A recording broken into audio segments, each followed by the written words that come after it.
আর সুদালাম রে। আসসালামু আলাইকুম আমার ফেসবুক ও ইউটিউবের বন্ধুরা, দেখুন সামান্য কিছু টাকার জন্য এই হাতে মোজাতে ছাড়া এখানে লাইন নেই, যে একটা ইট ধরবেন কোনো লাইন নেই ভাই। আর আমি সেখানে দাঁড়িয়ে আসলে এ বড় কাম সুদাইতাছি। যে যে মিশে কথা, কামে যে আমি একটা মিশে কথা বলি যে একটা আপনি লাইক দেবেন না ভাই, একটা লাইক দিয়ে আমার ঋণী করেন না।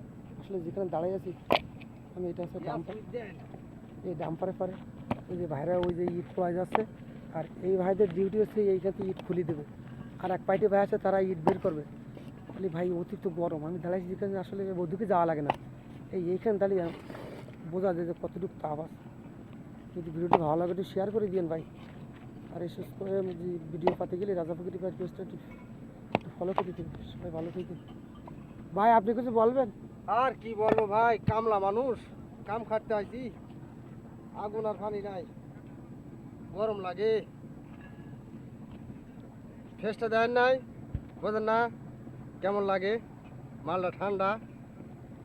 ঠান্ডা না গরম? হ্যাঁ, এ ভোগার মধ্যে দিলে ভোগার মুই খালি চাপান দেওয়ার দরকার।